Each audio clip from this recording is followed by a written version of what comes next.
우리는 해가 바뀔 때마다 새해라고 하는 말을 하기도 하고 또 새해라는 말을 듣기도 합니다. 그렇다고 한다고 하면 2022년보다도 2023년 무엇이 새로워졌습니까? 아마 물리적으로 보면 새로워진 것은 아마 전혀 없는 것처럼 보일지 모릅니다. 새로움이라고 하는 것은 이 관계의 변화를 통해서 이루어지는 것인데 이건 마음으로부터, 마음의 가짐으로부터 주어지는 거예요. 여러분 성경에서 새롭게 하시는 말씀을 한번 찾아보십시다. 고린도후서 4장 16절에 보면 그러므로 우리가 낙심하지 아니하노니 우리의 겉사람은 낡아 지나 우리의 속사람은 날로 새로워진다. 그리고 고린도후서 5장 17절 말씀을 보면 그런즉 누구든지 그리스도 안에 있으면 새로운 피조물이라 이전 것은 지나갔으니 보라 새 것이 되어졌다. 사랑하는 여러분, 새해가 되어졌습니다. 이제 여러분들이 새로워지고 새로운 삶을 원한다고 하면 먼저 하나님과 관계를 새롭게 할 수 있기를 바랍니다. 언제나 하나님과의 우리 관계는 믿음으로 되어지는 거예요. 그리고 우리의 새로움은 주변의 환경이나 다른 사람이 달라짐으로 인해서 내가 새로워지는 것이 아니에요.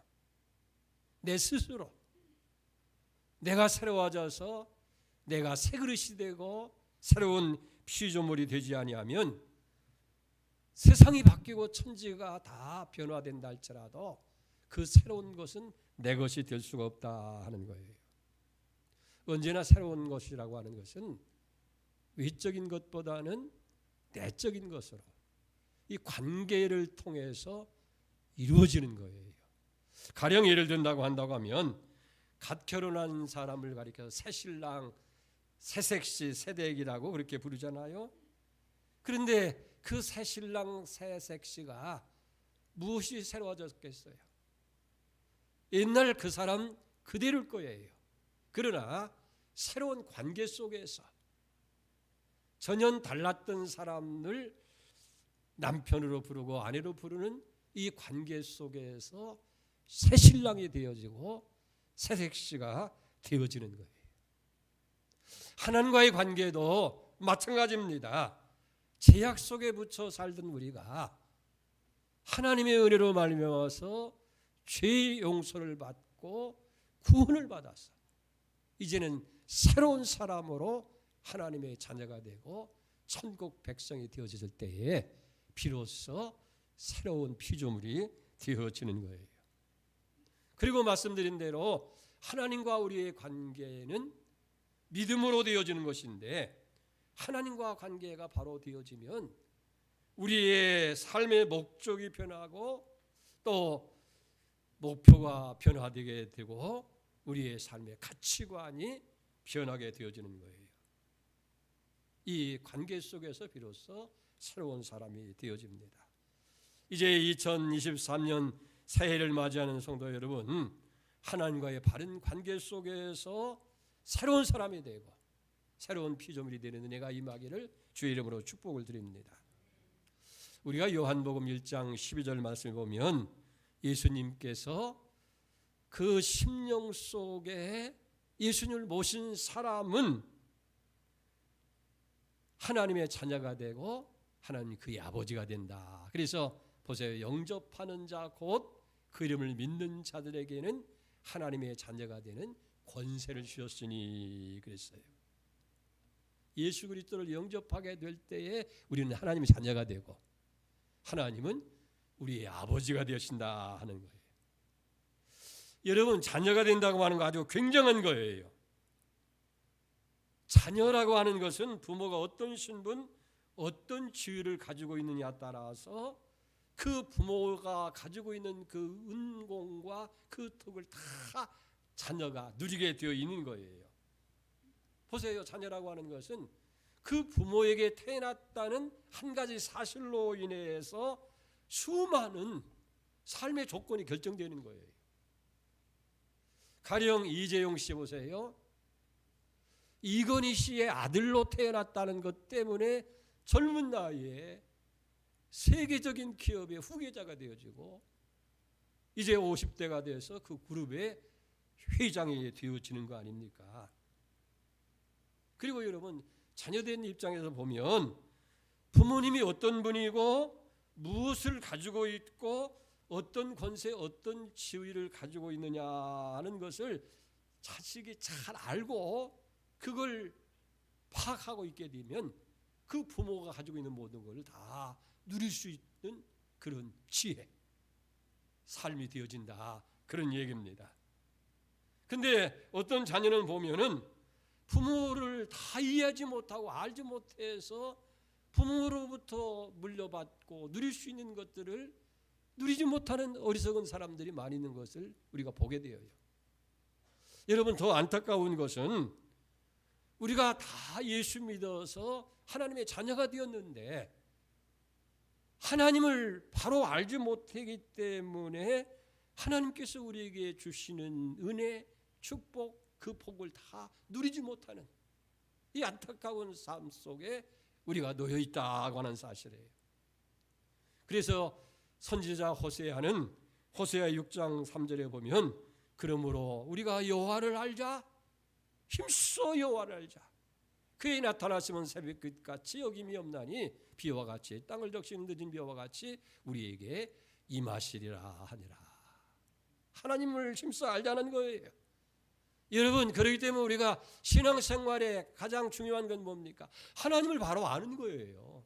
거기서부터 신앙, 믿음이 시작되는 거예요.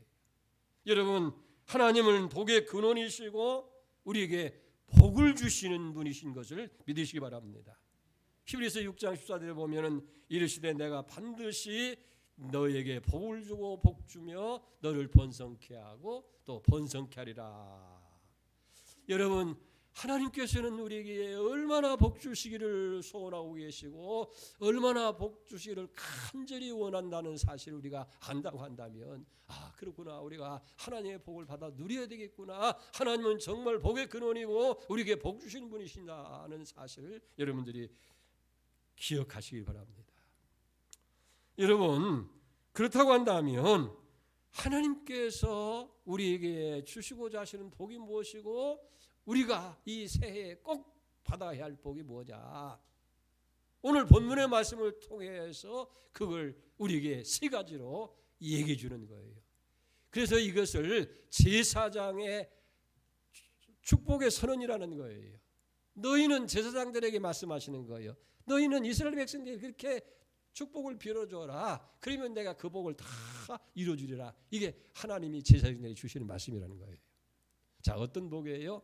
첫째는 지켜주시는 것, 보호의 복을 꼭 받아야 되는 거예요. 24절을 보십시다. 여호와는 내게 복을 주시고 너를 지키시기를 원하시며. 여러분, 하나님께서 우리를 지켜주시는 복을 받아야 되는 거예요. 우리의 건강도 하나님이 지켜주셔야 돼요. 우리의 가정도 직장도 자녀들도 하나님이 지켜주셔야 되는 것이고 우리의 사업도 재물도 하나님이 지켜주셔야 되는 거예요. 그렇기 때문에 솔로몬은 뭐라고 고백을 합니까? 시편 127편 1절에 보면 여호와께서 집을 세우지 아니하시면 세우는 자의 수고가 헛되며 여호와께서 성을 지키지 아니하시면 파수꾼에 깨어 있음이 헛되다라고 말씀하고, 아무리 견고한 집을 지었어도 하나님께서 세우지 않으면 그게 헛된 거고, 아무리 파수꾼이 밤을 새워가면서 성을 지키려고 해도 하나님이 지켜주지 않으면 헛되다는 거예요. 여러분, 1912년에 세계 최대의 호화 여객선인 타이타닉호를 여러분들이 아시잖아요. 선장은 뭐라고 말합니까? 이건 바다의 요새고 바다의 불순몸이라고까지 호언장담했던 배였습니다마는 하나님이 지켜주시지 않으시니까 1912년 4월 14일 이제 런던에서 뉴욕까지 첫 출항을 하다가 도중에 빙산으로 그 배가 깨져서 다 침몰해서 1,500명이 넘는 승객들이 다 수장되고 말하지 않습니까? 우리가 건강을 잘 지켜서 건강합니까? 우리가 열심히 노력해서 우리의 삶이 풍성해졌습니까? 우리 가정도 마찬가지예요. 내가 자녀들을 잘 가르치고 양육해서 자녀들이 잘 되고 훌륭해졌느냐는 얘기예요. 아니잖아요. 하나님께서 지켜줄 때에 풍년도 들고 성공도 하고 가정도 편안하고 모든 것이 다 잘되게 되어 있는 줄 믿습니다. 시편 기자는 그렇게 얘기해요. 내가 산을 향하여 눈을 들리라. 나의 도움이 어디서 올꼬? 천지를 지으신 여호와에게서로다 라고 얘기하면서 시편 121편 4절에 보면 이스라엘을 지키는 자는 이게 지키는 여호와는 이스라엘 지키시는 이는 졸지도 아니하시고 주무시도 아니하라. 여호와는 너를 지키시는 자라. 여호와께서 내 오른쪽에서 그늘이 되시나니 낮에 해가 너를 상치 못하며 밤의 달이 너를 해치 못하리로다. 여호와께서 너를 지켜 모든 환난을 면하게 하시며 또 내 영혼을 지키시리로다. 여호와께서 너의 출입을 지금부터 영원토록 지키시리로다. 그렇습니다. 우리를 지키시는 하나님은 졸지도 않고 주무시도 않는다는 거예요. 낮의 해나 밤의 달이 해하지 아니하도록 주님께서 우리를 지켜주시고 우리를 지켜서 모든 환난을 면케 하시고 들어갈 때나 나갈 때나 행할 때나 다 하나님께서 지키신다는 거예요. 하나님이 지켜주심으로 말미암아서 우리가 건강도 하고 평안도 하고 우리의 삶의 윤택함을 누릴 수 있게 되는 줄로 믿습니다. 여러분 생각해 보세요. 아무리 돈을 벌려고 애를 쓰고 출세하려고 애를 쓰고 무엇인가 가져보려고 애를 써도 하나님께서 지켜주시지 아니하시면 우리의 노력이나 애씀이 헛될 수밖에 없다. 이 진리를 우리가 분명히 알아야 돼요. 하나님의 지키심이 꼭 필요하구나. 하나님이 도와주시지 않으면 우리의 수고가 헛되다. 그러나 하나님이 우리를 지키시고 보호하시면 어떤 환난이 오고 어떤 어려움이 오고 어떤 위험이 우리에게 다가온다 할지라도 하나님께서 다 막아주시는 줄 믿습니다. 여러분 모세는 하나님의 놀라운 은혜를 경험하면서 이렇게 얘기합니다. 신명기 1장 34절에 보면 여호와는 너희보다 그 길을 먼저 가시며 우리의 장막 칠 곳을 찾아주시며 밤에는 불로 낮에는 구름으로 너희의 갈 길을 지시하는 자시다 라고 얘기해요.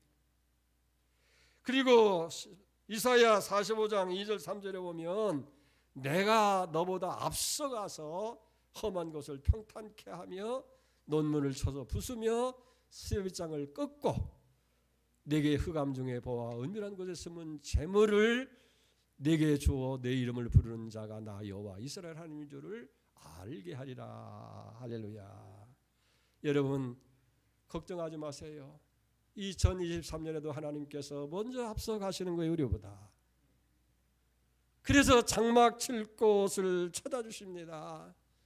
밤에는 캄캄한 데는 환한 불길로 낮에는 뜨거운 태양을 장렬한다 할지라도 그늘로 우리의 길을 지키시고 그리고 우리의 갈 길을 다 지시해 주신다 하는 거예요. 그런데 하나님이 지시하는 걸 들으려면 어떻게 해야 돼요? 우리가 하나님의 겸손히 엎드려야 돼요. 음성을 들어야 돼요. 그저 바빠서 하나님 음성은 하는데도 내가 시끄러우면 아무 소리 못 듣잖아요. 그러면서 또 앞서가시면서 뭐예요?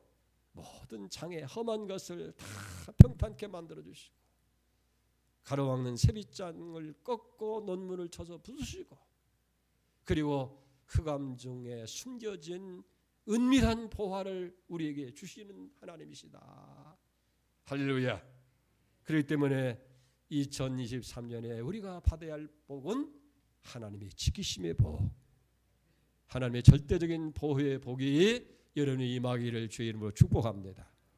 두 번째는 은혜의 복이에요. 25절 보세요. 여호와는 그 얼굴을 내게 비추사 은혜 베푸시기를 원하시며 그랬어요. 그 얼굴을 내게 비추어서, 여기 비춘다고 하는 말은 하나님을 태양에 비유해서 말씀하고 있는 거예요.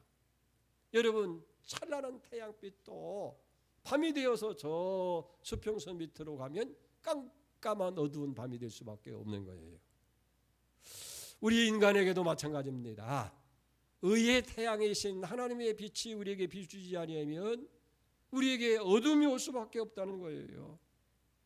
그런데 그 어둠이 뭐냐면 우리의 불신앙이고 우리의 죄악이 될 수밖에 없다 하는 거예요.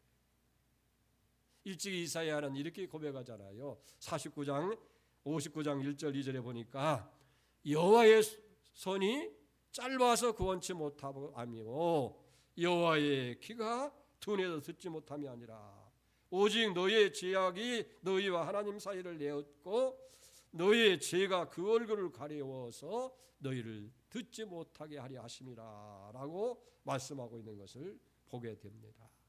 하나님의 귀가 둔해서 못 듣는 게 아니라는 거예요. 하나님의 손이 짧아서 구원치 못하는 것이 아니라 우리의 죄가 하나님의 얼굴을 가려웠고 우리의 죄악이 하나님과 우리의 관계를 단절시켰다는 거예요. 사랑하는 성도 여러분, 아무리 꽁꽁 땅이라 할지라도 태양빛이 비치게 되면 봄눈 녹듯이 다 녹아지게 되는 거예요. 아무리 우리 삶이 어둡다 할지라도 의의 태양이신 하나님의 얼굴빛이 우리를 향하게 될 때 어둠의 그늘은 사라지게 되는 거예요. 그렇기 때문에 여호와께서 은혜의 얼굴을 우리에게 돌리게 될 때에 모든 문제, 어려움, 고난은 사라지게 되고 여러분의 삶에 형통한 삶의 문이 활짝 열리게 될 줄 믿습니다. 시편 기자는 이렇게 얘기해요. 시편 5장 10절에 보니까 여호와여 주는 의인의 복을 주시고 방패와 같은 은혜로 그들을 호위하시리로다. 하나님이 어떻게 하신다고요? 은혜로 호위해 준다는 거예요. 호위. 이 호위라고 하는 것은 무슨 이야기냐면 둘러싼다는 그런 의미의 말씀인 거예요. 그러니까 우리가 이 세상을 살아갈 때에 하나님이 방패로 하는 것처럼 이 어두운 힘들고 어려운 세상을 살아갈 때 은혜로 우리를 감싸서 완전히 호위해 주시는 그런 축복을 의미하게 됩니다. 흔히 세상 사람들은 밥만 먹으면 산다고 그래요. 세상 사람들은 물질만 있으면 살 수 있다고 하는 거예요. 그러나 우리의 성도들은 하나님의 은혜가 없이는 못 사는 거예요. 우리의 성도들은 하나님의 은혜로 살아가게 될 줄 믿습니다. 어느 목사님이 깊은 기도 속에서 환상을 보게 됐어요. 그런데 자기가 배를 타고 그 물길을 헤쳐서 쫙 올라가는데 갑자기 앞에 큰 바위가 가로막아 도저히 더 이상 올라갈 수 없게 되는 거예요. 그래서 기도했다는 거예요. 하나님, 이 배가 저 바위 때문에 올라갈 수 없으니 저 바위를 없애 주십시오. 그렇게 기도하는데 그때 하나님 음성이 들리는 거예요. 아무개야, 내가 저 바위를 없애 주랴 아니면 더 물을 많이 부어서 이 바위를 덮어서 배가 그 위로 넘어가게 하랴. 그때 퍼뜩 깨닫고 하나님이여, 물이 넘쳐서 바위 위로 배가 건너가게 해주십시오. 그리고 그 기도 후에요, 그 삶에 정말 하나님의 은혜가 넘쳐서 어떤 환난이요 어떤 어려움이면 바위 같은 그런 어려운 문제를 다 넘어가는 그런 축복된 삶이 활짝 열리더라는 거예요. 하나님의 은혜가 이와 같이 2023년에 여러분이 넘치기를 주의 이름으로 축복합니다. 바울도 히브리서 4장 16절에 그렇게 고백하는 거예요. 그러므로 우리가 긍휼하심을 받고 때를 따라 돕는 일을 얻기 위해서 은혜의 보좌 앞에 담대히 나갈 것이니라. 은혜가 어디로부터 와요? 하나님의 보좌로부터 오기 때문에 때를 따라 돕는 은혜를 얻기 위해서 은혜의 보좌 앞에 우리가 담대히 나가야 된다는 거예요. 여러분, 은혜라는 말은 히브리 말로는 허세드라고 얘기를 하고 헬라 말은 카리스라고 그래요. 유쾌한 매력이라는 뜻을 가지게 되는데, 이 카리스라고 하는 이 말이 기독교 용어로 쓰여질 때에 사랑이라고 하는 그런 의미가 있는 거예요. 아무런 공로가 없고 아무것도 한 것이 없는데 그냥 거듭에 풀어주는 하나님의 사랑, 그게 은혜예요. 내가 하나님 앞에 어떤 때 우리가 그러잖아요. 하나님이 웬 은혜입니까? 하나님이 웬 사랑입니까? 내가 하나님께 한 것도 없는데, 공로도 없는데 하나님께서 값없이 베풀어 주시는 것, 그게 은혜라 그 말이에요. 여러분, 그렇기 때문에 은혜를 많이 받았습니다라는 말은 하나님의 사랑을 많이 받았다는 말이에요. 이 바울은 그의 서신 가운데서 이 은혜란 말이 100번이 넘게 사용되어 있어요. 그래서 언제나 인사를 시작할 때도 하나님의 은혜와 평강이 너에게 있을지어다, 또 말을 마칠 때에도 너에게 은혜가 있을지어다 하는 거예요. 왜 그렇습니까? 하나님께서 주어지는 모든 것이 다 은혜이기 때문에 시작도 하나님의 은혜요, 끝맺음도 하나님의 은혜이기 때문에 은혜로 시작해서 은혜로 마친다고 그런 뜻이에요. 여러분, 우리가 호흡할 수 있도록 맑은 공기를 주시고, 요즘 뭐 미세먼지로 인해 고통을 당하잖아요. 그리고 맑은 공기를 주시고 햇빛을 주시고 우리의 가정을 주시고 교회를 주시고 사랑하는 형제를 주셨다고 하는 모든 것이 다 하나님의 은혜인 거예요. 우리가 구원받아서 천국 백성이 된 것도 하나님의 은혜이지만, 사랑하고 용서하고 고난하고 또 여러 가지 하는 다 그것이 하나님의 섭리 가운데 주어지는 하나님의 은혜임을 우리는 믿어야 될 줄로 믿습니다. 그렇기 때문에 세상 사람은 밥만 먹으면 살고 돈만 있으면 살지만은 우리는 하나님의 은혜로 살아가는 사람이에요. 신앙생활도 은혜로 하는 거예요. 여러분, 그렇지 않습니까? 은혜가 떠나면요, 이 믿음 생활도 의지로 하려고 하니까 힘이 드는 거예요. 피곤해요. 짜증이 나는 거예요. 왜 특세를 해야 되고, 왜 그 예배를 드려야 되고, 왜 청성을 해야 되고. 그러나 은혜라면, 아이고, 이런 귀한 말씀을 듣는 시간이 매일매일 됐으면 너무 좋겠구나. 금년에도 내년에도 또 계속해서. 이게 신앙생활 은혜로 하는 거예요. 할렐루야. 그렇기 때문에 은혜라 있고서야 여러분들이 믿음도 있는 거예요. 사실 내가 믿음을 갖고 싶어서 가져지는 것이 아니고, 내가 잘 되고 싶어서 잘 되는 것이 아니라 하나님의 은혜로 인해서 믿음도 생기게 되고 잘 되는 일도 있고 형통함도 있는 줄로 그렇게 믿습니다. 그래서 은혜가 충만하면요, 신앙생활에 신바람이 나는 거예요. 모든 게 다 감사하고 모든 게 다 은혜고 모든 게 다 축복이고, 거기에 놀라운 열매들도 맺어지는 것인 줄로 믿습니다. 그렇기 때문에 교회는요, 하나님의 은혜를 공급받는 주유소, 행복주유소 교회예요. 여러분들이 양문교회를 통해서 날마다 하나님의 은혜가 충만해지는 그런 축복이 있기를 주의 이름으로 축원을 드립니다. 우리가 성경에서 한 사람의 고백을 들어보십시다. 어느 사람보다도 많은 고난을 받은 고난의 대표자예요. 체내로 인해서 그 많은 물질이 한순간에 다 사라져버리고 10명이 되는 자녀가 그만 태풍으로 인해서 다 죽음을 당하고 가정이 파괴되어지고, 그것뿐만 아니라 질병까지 친구까지 다 잃어버렸어요. 근데 그가 다 잃어버리고 마지막 하는 말이 그 말입니다. 그건 문제가 아니라는 거예요. 재산을 잃고 자식을 잃고 가정이 파괴되고 친구가 없다 할지라도 그거 감수할 수가 있는데, 그러나 욥기 13장 24절 말씀입니다. 주께서 어찌하여 얼굴을 가리시고 나를 원수로 여기시나이까 하는 거예요. 내가 아무리 괴로워도 하나님께서 사랑하시는 그 얼굴로 나를 봐주시기만 하면 나는 이 고통을 얼마든지 다 이길 수 있고 극복할 수가 있는데 어찌해서 하나님이 내게서 얼굴을 돌리셨습니까? 나를 원수처럼 그렇게 보느냐. 그게 고통의 문제에 있다는 거예요. 하나님의 은혜, 이것이 큰 축복이에요. 하나님의 사랑을 받는 사람, 항상 하나님께서 사랑의 얼굴로 비추시는 은혜의 사람. 여러분, 우리가 어떤 환경, 어떤 처지에 있다 할지라도 하나님의 은혜가 우리에게 충만히 임하게 될 때에 그것이 바로 우리의 축복의 길이라 하는 거예요.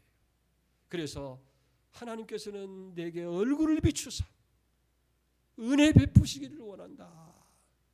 금년에도 매 순간마다 언제나 하나님의 얼굴 빛으로 은혜 베푸시는 축복이 임하기를 축원을 드립니다.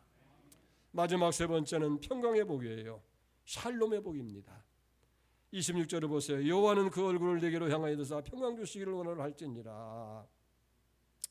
이건 화평을 의미하는 거예요. 이게 가장 이상적인 복이라는 거예요. 하나님과 평화, 다른 사람과 평화, 내 자신과 평화, 그리고 물질과의 관계가 바로 되는 것. 이게 샬롬의 복입니다. 이건 추상적인 것이 아니라 아주 실제적이고 이상적인 삶을 의미하는 거예요. 그게 평화라는 거예요. 그래서 하나님이여 우리에게 평화의 복을 주시옵소서. 이것이 가장 큰 복이라는 거예요. 야곱이라고 하는 사람 알지요? 야곱은 물질이 복인 줄 알았어요. 그리고 농경사회에서 큰 가족을 이루는 것, 많은 자녀가 있는 것, 그것이 행복인 줄 알았어요. 그래서 큰 떼를 이루었고 부인을 4씩이나 주었고 자녀를 13명이나 주었습니다. 그러나 그가 20년이 지나서 이제 고향을 향해서 오는 길에 형 에서를 만날 때에 그게 복이 아니라는 것을 비로소 깨닫게 되는 거예요. 그는 이제 야곱 강가에서 재산도 자녀들도 모든 걸 다 보내고 나서 그 강가에 홀로 천사를 붙들고 하나님의 사자를 붙들고 씨름하는 거예요. 그러면서 나를 축복하라는 거예요. 그런데 그 축복이 이제 복의 관념이 달라진 거예요. 과거에는 아버지를 속여가면서 복을 받겠다고 하고 형을 기만해서 복을 받겠다는 그 본질이 물질이었고 그리고 대가족이었습니다.